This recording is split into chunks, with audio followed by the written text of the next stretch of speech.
Today, I want to show you three stories connected by one unsettling detail. First, a tunnel, then a hospital basement, and finally, a cave. All of them guard the same secret.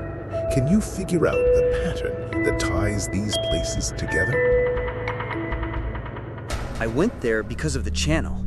Old railway, deactivated tunnel, that rusty vibe people like.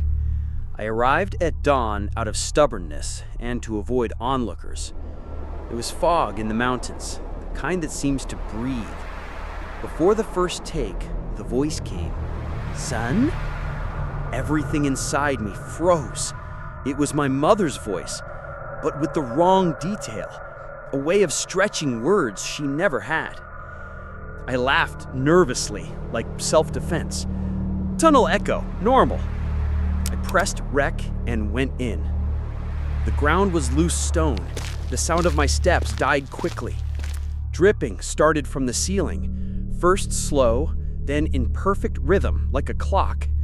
In the flashlight beam, I saw a patch of green fungus on the walls, alive, slightly cold when I touched it with the glove. The dust glowed green for a second. It gave me chills. The voice returned. "Son, come back. It's late." I told the microphone, "That's it, folks. Acoustics do strange things." And the echo gave back only what mattered. Acoustics, tunnel. I marked an arrow with chalk pointing outward and kept going. Basic rule, always mark the path. After a few meters, I heard 3 metallic knocks up ahead, dry, like someone tapping the rail. I pointed the camera. The focus caught a piece of railway wood with fungus grown over it, forming crooked letters. V-O-L-T-A. I got closer. The white threads shrank slowly, like a shy living thing. My mouth went dry. I pretended everything was fine, drew another arrow and walked. But something strange started. My arrows reappeared farther ahead, but inverted, as if someone had copied them left-handed and pointed the wrong way. The sound changed. Beyond the dripping came a tiny buzz like a bad radio. I stopped. On the ground, between the timbers, stiff ants stuck to little sticks, as if they had bitten and died there. I stepped aside. The voice called again. "Son, are you thirsty?" I answered automatically, "Coming." And that's when I realized the tunnel didn't just repeat, it learned. When I hit the rail with the stick, short, short, long, an answer came. Long, long, short. Delayed, but it came. I tried not to lose it. I found an old boot in a niche, taken over by mold. Inside an old wallet, a photo stuck in slime. I remembered a missing hiker from the groups. I shoved it in my pocket.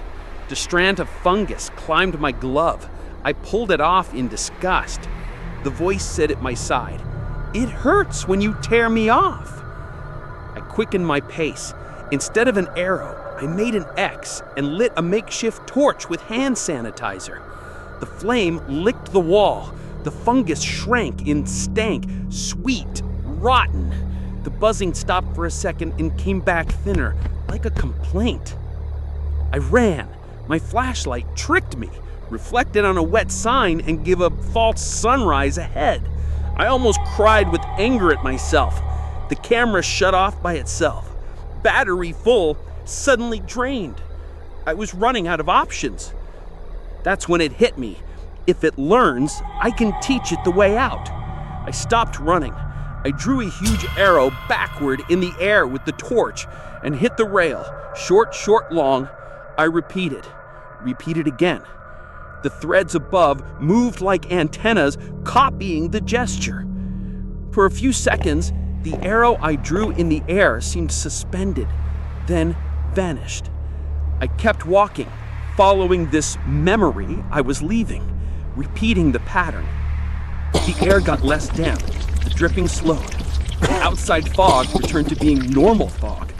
I came out vomiting strange slime with little glowing dots that dimmed and vanished as if they were ashamed. Around 3 in the morning, the recording broken, the wallet dried in my pocket. The photos lost their eyes. I went home scratching the roof of my mouth and with my chest heavy. I slept from exhaustion. I woke up with a light green mark drawn on the palm of my left hand, made of dry sweat, an arrow pointing at my throat. I laughed nervously and stopped mid-laugh, swallowed hard. Even today, when the router makes a tick, I hear another tick reply from inside, and I try not to teach anything I don't want coming back. The flood left the hospital basement with a sweet, heavy smell that sticks to your head. They sent me, the intern, down to dry old medical records. Brown box, swollen paper, worn label. The lamp gave off that tired light. Right away, I noticed the mold was different. It wasn't just a stain. It was thin threads like hair creeping in through the sides of the folders. I joked to myself, "Good afternoon, gentlemen papers," just to shake off the mood. No one answered, of course, but the fan coughed dust and I sneezed loudly. The echo didn't match a basement. I kept opening box after box, and the stains on the paper, instead of random shapes, seemed to form arcs, curves, almost letters. On the third day, the voice came. "Check the letters." I looked around. Nothing. Went upstairs, no one. Came back down. The voice again closer, like from inside a box. "Check the letters." The fear had been there since the first minute. I was just putting it off. I went to the water fountain, wet my face, leaned my forehead against the cold tile, took a deep breath, and went back to the desk. I opened the box again. The threads had spread over the blotting paper and clung to my wrist. I pulled away. From then on, it became a strange routine. I left the stacks drying, went out to eat, came back, and there were new scribbles on the files. It started with marks that looked like P and T. Then it put together a syllable. Nah, nah. Then a crooked phrase. I want name. Anyone who works with archives knows a file without a name weighs differently. Here it seemed the opposite. The names that existed were disappearing. The rest stayed. Date, profession, old diagnosis. The name became a whole. I brought a recorder to play at interviews, and the sound was nervous frying. But there was a pattern. When I asked, "Who are you?" the noise spiked like clapping. I wrote the spikes down like code. I treated the mold like someone to talk to. It liked it. I found some old reels from Ward 3, year 78.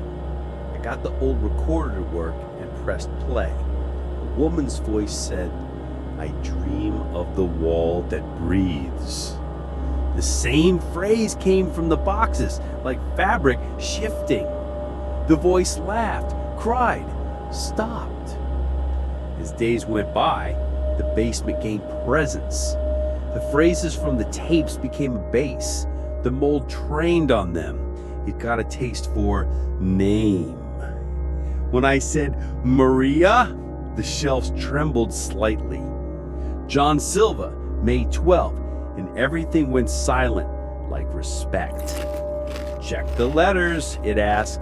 Check, check. I spent a night there, brought coffee and too much sugar, and nibbled a cookie, and I swear the lamp flickered in rhythm with my chewing. Might have been my imagination. In Death's 1979, it rained outside and dripped here. The mold decided to write clearer on my files.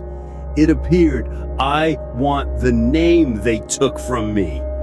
I asked, "Who took it?" The noise replied with spikes. I turned it into letters. It spelled them. When I reached a field on the files with the word clean, the cracks in the wall made an old laugh sound, and clean appeared in the mold. I understood. Cleaning the archive was erasing people. After that, I got obsessed with giving names back.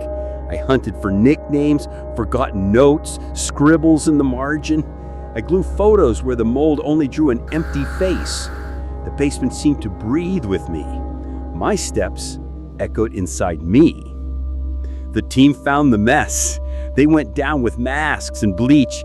When they sprayed, the mold hissed, retreated to the corners, but didn't disappear. It wrote, "Name," softly. I went upstairs with my hand wrapped because the mold had bitten my finger lightly. Didn't hurt at the time, just stayed damp and greenish. At night, the letters came easier for me. In the dark, I wrote perfectly, the old way. Sometimes I spoke alone, checked the letters. On the 5th day, I didn't leave. I lay between boxes A and B. The guard didn't notice. I woke up to knocking on the pipe. 3 shorts, 2 longs.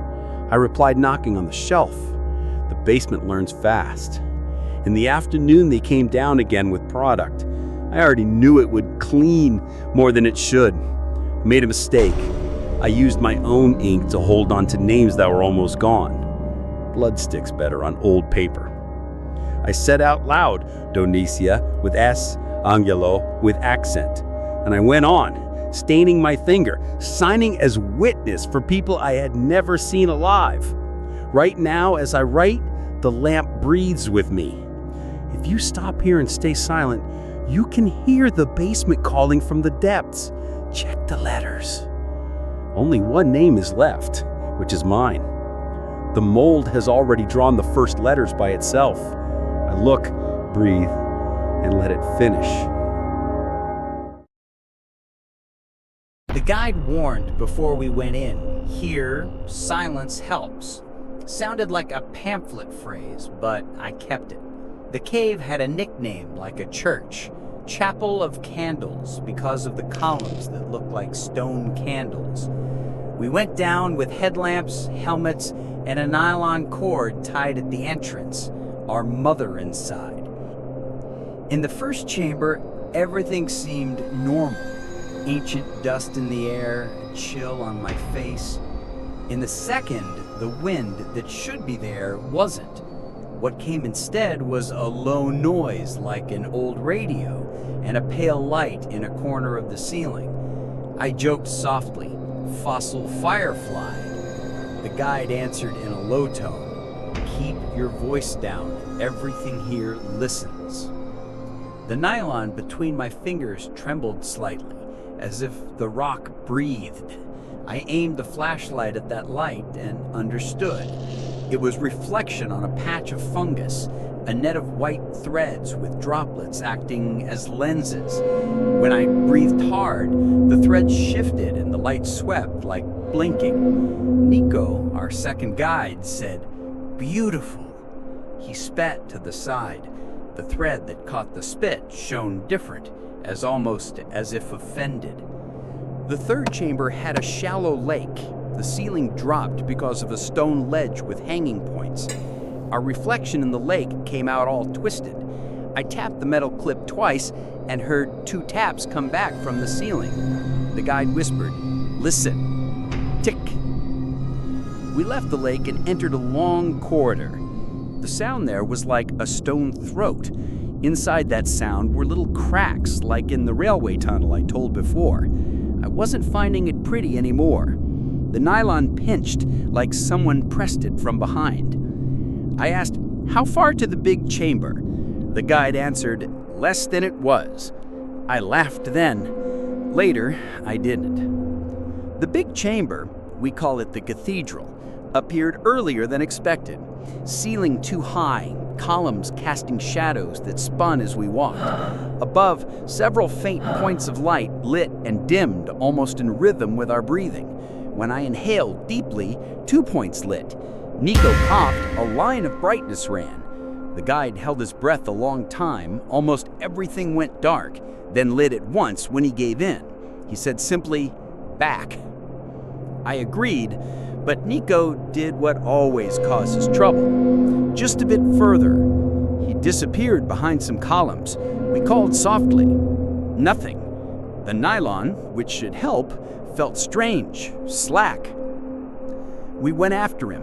Narrow passage, stone edge scraped my helmet. On the other side, a corridor I didn't remember. My headlamp flickered and came back. I cursed low.